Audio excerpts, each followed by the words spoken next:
వంట చేసింది మీ కోడలే కాబట్టి ఈ నేరానికి బాధ్యత ఆవిడే వహించాలి కాబట్టి మీ కోడల్ని మేము అరెస్ట్ చేయక తప్పదు.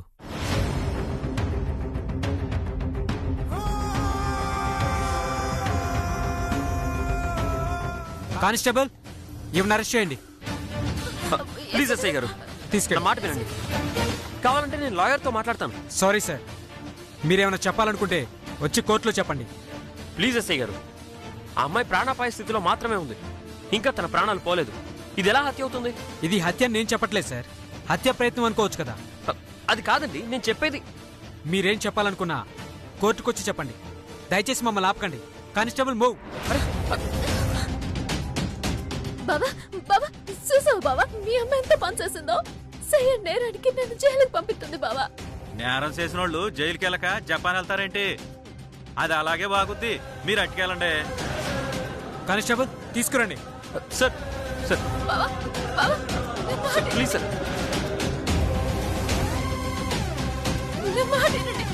నేనే తప్పు చేయలేదు బాబా. ఎస్ఐ గారు నేనే తప్పు చేయలేదు బాబా.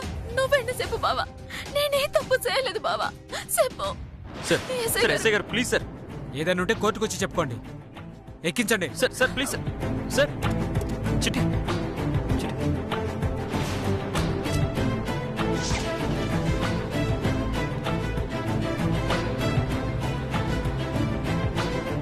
బాధపడుకు నాన్నా, నువ్వేం బాధపడుకో. ఎలాగైనా చిట్టమ్మని విడిపించి మళ్ళీ ఇంటికి తీసుకొచ్చే బాధ్యత నాది.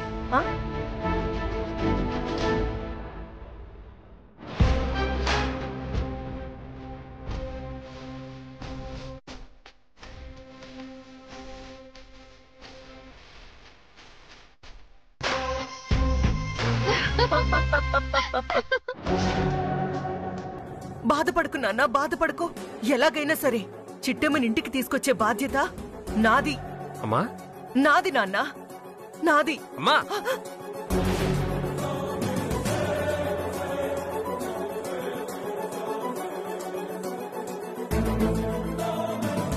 ఛా, ఇదంతా నా ఊహ.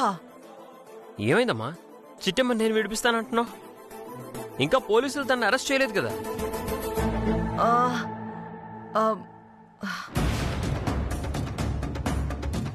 ఇంకా చూస్తారేంటి ఎస్ఐ గారు? మా కోడల్ని అరెస్ట్ చేయండి. కానిస్టేబుల్ అరెస్ట్ చేయండి. ఒక్క నిమిషం ఎస్ఐ గారు, నన్ను అరెస్ట్ చేయడానికి తాతాలాడిపోతున్నట్టున్నారా? ఇదిగో వీరయ్య, డ్రైవర్ బాబు ఇలా రండి. ఈ అమ్మాయిని అర్జెంట్ గా హాస్పిటల్ కి తీసుకెళ్ళండి.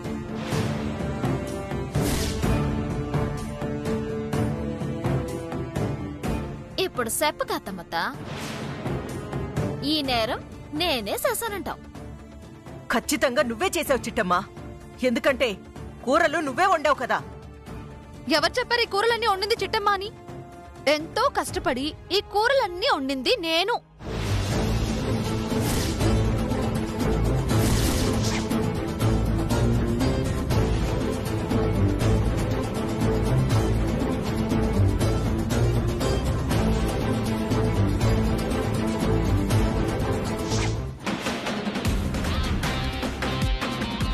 ఒరే అవతారం అక్క, ఆ చిట్టెమ్మ కాసేపట్లో వంట చెయ్యబోతుంది.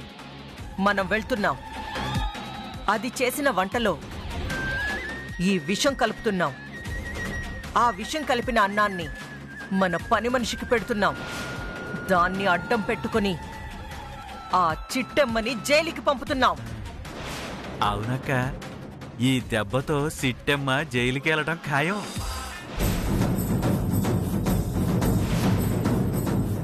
ఓహో, అక్క తమ్ముళ్ళు ఇద్దరూ కలిసి నన్ను జైలు పంపించే కార్యక్రమం అట్టారన్నమాట. పంపించండి. నేను జైలుకి వెళ్ళటం కాదు, మీ ఏళ్ళతో మీ కంట్లోనే పొడిచి మిమ్మల్ని జైలుకి పంపించకపోతే నా పేరు చిట్టమ్మే కాదు.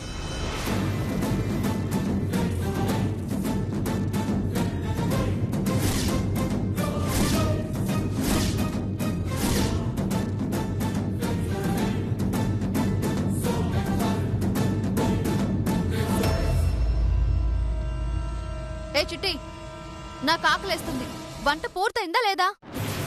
చూడదునా, వంట చేయడం అంటే పొద్దున్నే లేచి ముఖానికి మేకపింగ్ వేసుకొని పెదాలకి రంగేసుకొని హీరోయిన్ హీరోయిన్ లాగా సింగారించుకొని తిరగడం అనుకున్నావా ఏంటి? దానికి చాలా పెద్ద కథ ఉంటది. అది నీకు చెప్పినా అర్థం కాదు. ఎల్లి అక్కడ కోసం వంట పూర్తయ్యాక నేనే పిలుస్తాను. అంటే నేను పొద్దున్నే లేచి హీరోయిన్లా రెడీ అవుతున్నానని నన్ను చూసి కుళ్ళుకుంటున్నారు కదూ? నిన్ను చూసి కొలుకోవటం కాదన్నా, ఆడదే పుట్టినా చిన్న వంట చేయడం కూడా చేత కాదని కాకినాడ జనాలందరూ చూసి నవ్వుకుంటున్నారు. హా? నాకు వంట రాదని ఎవరు చెప్పారు? ఒకరు చెప్పాలా ఏంటి? నీకు వంట రాదని కాకినాడ మొత్తం తెలుసులే. చాలే, పెళ్లికి ముందంటే రాదు కానీ పెళ్ళయ్యాక వీడియోలో చూసి 4-5 రకాల వంటలు నేర్చుకున్నాను.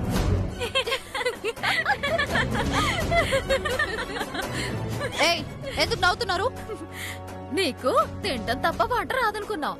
నీకు వంట కూడా వచ్చేసరికి కోసంత నవ్వు వచ్చేసింది. అంటే నాకు వంట రాదని ఎగతాలు చేస్తున్నారు కదూ? సరే, మీ ఇద్దరు తప్పుకోండి, నేను వంట చేసి చూపిస్తాను. అప్పుడు ఆ వంటలని తినేది మేం కాదు, వేదిలో కుక్కలు. అవి కూడా తింటాయో లేదో అక్క. ఏంటి ఇద్దరు కలిసి చెవులు కొరుకుంటున్నారు? ఏం లేదో, నువ్వు వంట చేస్తే ఆ వంటలు కుక్కలు తప్ప మేము తినడానికి పనికిరావు అనుకుంటున్నావు. ఈ నీలంబర్ని అవమానిస్తారా? తప్పండి, తప్ప. అయ్యో తప్ప, వదినా వదినా. ఇప్పుడు చూడండి వంటలు ఎలా చేస్తాను.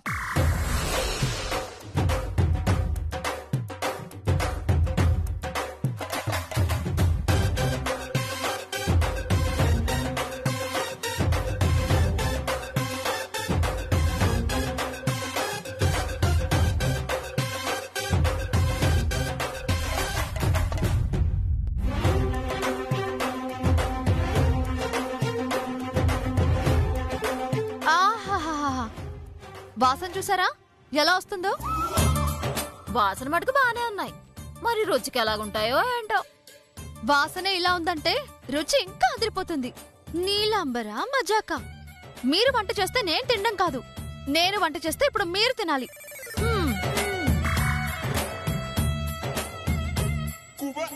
అక్క, నీలాంబరి వదిన్ని రెచ్చగొట్టి మరీ వంట చేయొచ్చు. ఎందుకు?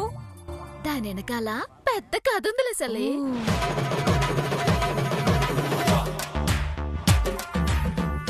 కర్మ, ఇదేంటి మధ్యలో వచ్చి కూరలు వండింది నేనంటుంది? ఒసే పిచ్చి మొహందానా, నువ్వెక్కడ వండావే? చిట్టెమ్మ లతలే కదా వండింది. మరదే, కష్టం ఒకళ్ళది, ప్రతిఫలం ఇంకొకరిదా? ఎప్పుడు వంటలు చేయని నేను ఎంతో కష్టపడి 4 రకాల కూరలు వండాను. అన్ని వంటలు చేసినందుకు తల్లిగా నన్ను మెచ్చుకోవాల్సింది పోయి ఆ క్రెడిట్ అంతా ఇచ్చిట్టమ్మకిస్తావా?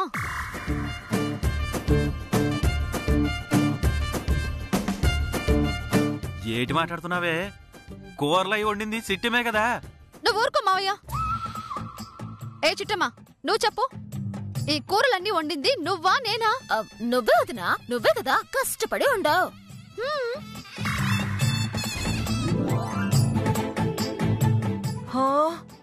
నీలాంబరి కూరలు వండిందా? అక్క, కూరలన్నీ నిజంగా నువ్వే వండావా? అవునరా తమ్ముడు, నాకు వంట రాదని ఈ చిట్టమ్మ లత నన్ను ఎగతాలు చేశారా. దాంతో నాకు పౌరుషం వచ్చి 4 రకాల కూరలు 40 నిమిషాల్లో వండి పారేశానంతే.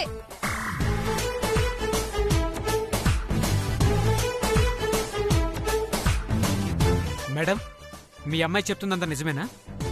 ఈ వంటలన్నీ మీ అమ్మాయి చేసిందా? ఇంకా అనుమానం ఏంటండే? తనంతట తానే చెప్పింది కదా, తానే ఈ కూరలన్నీ వండానని. అబద్ధం. ఈ కూరలేవి నా కూతురు వండలేదు, నువ్వే వండి ఆ నేరాన్ని నా కూతురు మీద వేస్తున్నావు. అమ్మా, కూరలన్నీ వండడం నేరమేంటి? కూరలన్నీ వండడం అంటే గొప్ప పని కదా. ఏడ్చావు దరిద్రపుదానా. అసలిక్కడ ఏం జరుగుతుందో తెలుసా నీకు? ఏం జరుగుతుందమ్మా? నువ్వు చేసిన వంటలు తిని పని మనిషి చచ్చేలా ఉందే. నేను చేసిన వంటలు తిని పని మనిషి చచ్చేలా ఉందా? అవును, దాన్ని హాస్పిటల్కి కూడా తీసుకెళ్లారు. అయ్యో బాబోయ్, ఉప్పు పప్పు కారం అన్ని కరెక్ట్ గానే వేసానే. బహుశా నేను వంటలు చేసి చాలా కాలమైంది కదా, నా కూరలు నచ్చక అది పడిపోయి ఉంటుంది. పిచ్చి మొహందానా, ఇప్పుడది చచ్చిందంటే నువ్వు జైలుకెళ్తావే. హా? నేను జైలుకా? ఇంకా అనుమానాలేటొదినా? పాపం ఈ వంటలన్నీ నేనే వండాననుకొని మీ అమ్మగారు కంగారడిపోయి పోలీసుల్ని పిలిపించేసిందే. తీరా వంటలు వండింది నువ్వే నేను తెలిసిపోయి బిక్క సొచ్చిపోయి బెత్తర సూపులు చూస్తుంది. అయ్యో దేవుడా, ఎంత పని చేశావయ్యా! నా కోడల్ని జైలుకి పంపిద్దాం అనుకుంటే నా కూతుర్ని జైలుకి పంపుతున్నావా? సారీ కాంతమ్మ గారు, నేరం ఎవరు చేసినా నేరమే. ఇప్పటిదాకా వంటలు చేసింది చిట్టెమనుకున్నాం కాబట్టి ఈ అమ్మాయిని అరెస్ట్ చేద్దాం అనుకున్నాం.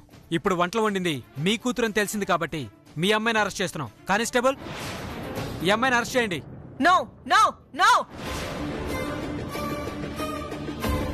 నో, నేను ఒప్పుకోను, నేను ఒప్పుకోను. ఏ ఎందుకు ఒప్పుకో? ఇందాక చిట్టమ్మ వంట చేసిందనుకొని ఎంత బతులాడుతున్నా అరెస్ట్ చేయాలన్నావు. ఇప్పుడు అక్క వంట చేసింది అనేసరికి ఒప్పుకోనంటావా? నీ కూతురుకు ఒక న్యాయం, కోడలికి ఒక న్యాయమా? అది కాదు నాన్న, వండిన వంటల్లో బల్లి పడి ఉండొచ్చు కదా, దానివల్లే ఆ కూరలు విషమై ఉండొచ్చు కదా. అయితే ఇందాకటి నుంచి ఇదే మాట అనుకొని ఉండొచ్చుగా. పోలీసుల్ని పిలిపించకుండా ఆ అమ్మాయిని హాస్పిటల్కి పంపించుండొచ్చుగా. అనుకోవచ్చమ్మా, ఏం చేస్తాం? బుద్ధి గడ్డి తిని ఇలాంటి దిక్కుమాలిన ఆలోచన చేశాను. నా కూతురు తరపున నేను క్షమాపణలు చెప్తున్నాను. ఆ వంటల్లో ఏ బల్లో ఏ సాలెపురుగో పడి ఫుడ్ పాయిజన్ అయ్యుంటుంది. అందుకే తిన్నాక మా పని మనిషి నొరగలు కక్కి పడిపోయింది. ఎన్ని లక్షలు ఖర్చైనా దాన్ని బతికించి తీసుకొస్తానండి, నన్ను నమ్మండి. పొరపాటున అది చస్తే గనక నా కూతురు బదులు నన్ను అరెస్ట్ చేయండి. ఓకే మేడం, కార్పొరేటర్గా మీరు హామీ ఇస్తున్నారు కాబట్టి ఆవిడ ప్రాణాలకి ఎలాంటి ప్రమాదం లేదని తెలిస్తే మాత్రం వదిలేస్తాం, లేకపోతే ఖచ్చితంగా వచ్చి అరెస్ట్ చేస్తాం.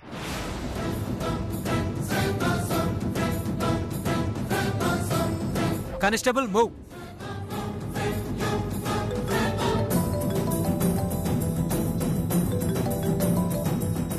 హలో, చెప్పండి. అలాగా, సరేనండి, ఇప్పుడే చెప్తాను. ఎవరిదిరా ఫోను? హాస్పిటల్ నుంచి చేశారక్క. మన పని మనిషికి ఆపరేషన్ చేయడానికి తక్కువలో తక్కువ ఓ 4-5 లక్షలు అవుద్దంట.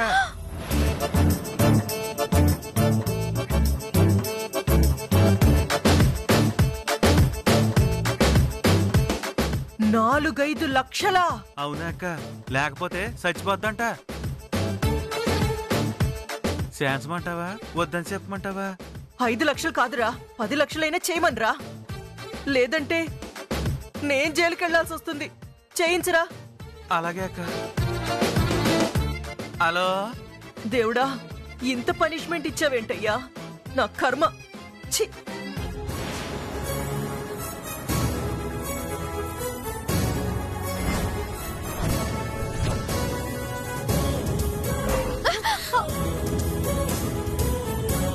వదినా, ఇంకెప్పుడు నువ్వు వంటలు సైకే, లేదంటే ఎవరో ఒకరు ఇలాగే పోతారు.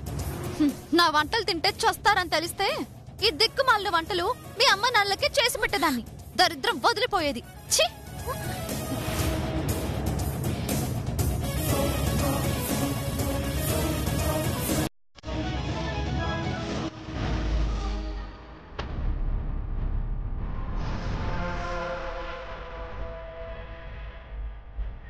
ఛ!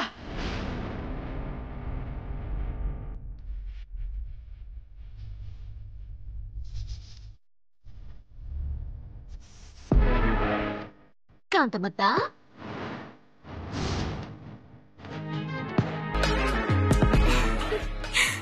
ఎంత గొప్పగా ప్లాన్ చేసావు.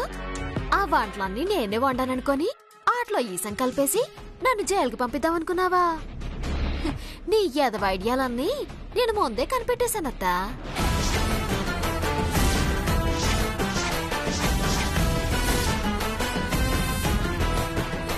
నీ తమ్ముడితో చేతులు కలిపి నువ్వు చేసే ఏదో ప్లానింగ్లన్నీ నేను చూసేసాను. అందుకే వెంటనే ప్లానింగ్ మార్చేసి నీ కూతురుతో వంట చేయించేశాను. ఆ రోజు జ్యోతిషుడు చెప్పినట్టు నేను జైలుకి వెళ్తానో లేదో గాని నా తేటుకుంటే మాత్రం నువ్వు ఖచ్చితంగా జైలుకి వెళ్తావు. జాగ్రత్త. ఏయ్, సెల్లు కొనగానే సంబరం కాదు, తర్వాత బిల్లు కట్టలేక పడే పాట్లు చూడు అని ఇవాళేదో నా కూతుర్ని ఇరికించేశావని ఓ తెగ సంకలు గుద్దుకుంటున్నావేమో. గురువుగారు చెప్పినట్టు నువ్వు ఖచ్చితంగా జైలుకెళ్తావు. కాదు కాదు, నేనే పంపిస్తా. ఓ సాస్, ఈ చిట్టమ్మ ఎప్పటికీ తప్పు చేయదు. తప్పు చేస్తే నువ్వు పంపకల్లా, నా అంతట నేనే జైలుకి వెళ్ళిపోతాను. అందుకేనే జైలుకెళ్లేంత పెద్ద తప్పు నీతో ఈ కాంతమ్మ చేయించబోతుంది. చాలా థ్యాంక్స్ కాంతమత్త. సడపకరా సెడేవో అని నన్నేదో చేద్దాం అనుకుంటున్నావా? నా కోసం తవ్విన గోతులో నువ్వు పడకుండా చూసుకో. ఎందుకంటే అసలే నువ్వు కార్పొరేటర్వే, పైగా మన కాకినాడ కాబోయే ఎమ్మెల్యేవి కూడా. ఓ పారి జైలుకు పోతే ఎమ్మెల్యే టికెట్ ఇవ్వరంట. కాస్త అది దృష్టిలో పెట్టుకో.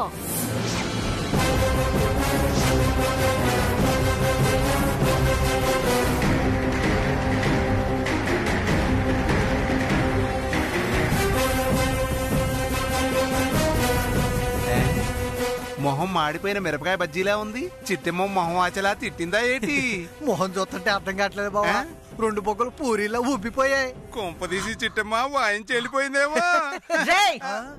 చిట్టెమ్మ చేసిన పనికి కడుపు మంటతో నేను రగిలిపోతుంటే అది చాలదన్నట్టు మీరిద్దరూ వచ్చి నా మీదే సెటైర్లేస్తారా? సెటైర్లో తప్పుగా అనుకోకండమ్మా, తమరు మొహం చూసి చిన్న అనుమానం వచ్చి అన్నాం అంతే. ఏడ్చావు ఎర్రదవా. ఎవరినైనా కొట్టాలన్నా, ఇష్టం వచ్చినట్టు తిట్టాలన్నా ఈ కాంతమ్మ మాత్రమే సమర్థురాలరా. కాంతమ్మనే తన్నే ఆడది. ఇంకా ఈ చుట్టుపక్కల పుట్టలేదో. పుట్టలేదు గానమ్మా, మీ ఇంటికి కోడలుగా వచ్చినట్టుందమ్మా. రే పులి, ముందు కర్రీ సచ్చి నుండి బయటికి పంపించరా. తప్పైపోయింది, క్షమించండి అమ్మా. ఇంతకీ మన నెక్స్ట్ ప్లానింగ్ ఏంటమ్మా? రేపు నువ్వు, నేను, నా తమ్ముడు అందరం కలిసి విజయనగరం వెళ్తున్నాం. విజయనగరమా? ఎందుకమ్మా? ఆ జమీందార్ గారికి సంబంధించిన 50 ఎకరాల పొలం అక్కడే ఉంది. దాన్ని అమ్ముకోవాలంటే ఆ పొలం ఎవరు కౌలుకి చేస్తున్నారో, ఆ పొలం మొత్తాన్ని ఎవరు సంరక్షిస్తున్నారో తెలుసుకోవాలి. ఆ తర్వాత మన దగ్గరున్న వీడియోని అడ్డం పెట్టుకుని ఆ పొలాన్ని అమ్మేసుకోవాలి. ఇది చాలా అన్యాయం అమ్మా. దేనికిరా? మరి లేకపోతే పొలం మొత్తం అమ్మేసుకొని మీరే చేసుకుంటే మేమైపోవాలమ్మా. అందులో కనీసం 50% మీకు, 50% మాకిస్తే బాగుంటదమ్మా. అబ్బా, నువ్వు నోరు మూయరా కోటిగా. అమ్మా, లత్తో నాకు పెళ్లి చేస్తానని ఆశ పెట్టి ఇప్పుడు ఉన్న పొలంగా విజయనగరం వెళ్ళిపోతే నాకు పెళ్లి ఎప్పుడు జరిపిస్తారమ్మా? సచ్చే వరకు శుభం కాడలేదా? అరే పిచ్చి సన్నాసి, అసలు ఇక్కడి నుంచి విజయనగరం వెళ్తుందే నీకు పెళ్లి చేయడానికిరా. నిజమా అమ్మా? అవునరా. ఇక్కడ నీ పెళ్లి చెయ్యాలంటే చిట్టెమ్మ అడుగడుగున అడ్డుపడుతుంది. అదే దానికి తెలియకుండా విజయనగరం వెళ్ళిపోతే మనల్ని ఆపడానికి ఎవ్వరూ ఉండరు. అప్పుడు నువ్వు ధైర్యంగా లతమెళ్ళో తాళి కట్టొచ్చు. మీ ప్లానింగ్ అదిరిపోయిందమ్మా. అంటే మనం విజయనగరానికి 2 పనుల మీద వెళ్తున్నాం అన్నమాట. అవునరా. 1, లతకి నీకు పెళ్లి చేయడానికి. 2, ఆ జమీందార్ గారి భూములు అమ్ముకోవడానికి. అబాబాబా, మీ ప్లానింగ్ సూపర్ అండి. అయితే వెళ్ళేటప్పుడు ఒంటరిగా వెళ్ళి వచ్చేటప్పుడు జంటగా తిరిగి వస్తాం కదమ్మా. అవునరా. ఏటి వెళ్ళేది? అసలు సిట్టమ్మ రాకుండా, సిట్టమ్మ తెలియకుండా విజయనగరం ఎలా వెళ్ళడం? పొరపాటున మనతో పాటు సిట్టమ్మ కూడా వచ్చిందనుకో, అక్కడ మోగేది పెళ్లి బాజాలు కాదు, కాంతం గారిది నీది సావు బాజాలే. నోర్మ ఎదవా, ఒక్క మాట కూడా మంచి మాట్లాడో ఎదవా. వాడన్న దాంట్లో నిజం ఉందిరా. లతని తీసుకొని మనం విజయనగరం వెళ్తున్నామంటే చిట్టెమ్మకి ఖచ్చితంగా అనుమానం వస్తుంది. అనుమానం వచ్చిందంటే మనం వద్దన్నా వెంట పడుతుంది. అలా జరగకూడదంటే ఏదో ఒక పని మీద దాన్ని వేరే ఊరికి పంపించాలి. వేరే ఊరికా? అవునరా, మనం విజయనగరం వెళ్ళక ముందే దాన్ని వేరే ఊరికి పంపిస్తే మన పని పూర్తిగా ఫినిష్ అయిపోతుంది. కరెక్టేనమ్మా. మరి ఇంకెందుకు ఆలస్యం? చిట్టెమ్మను ఊరి నుంచి పంపించడానికి ఏదో ఒకటి ప్లాన్ చేయండి.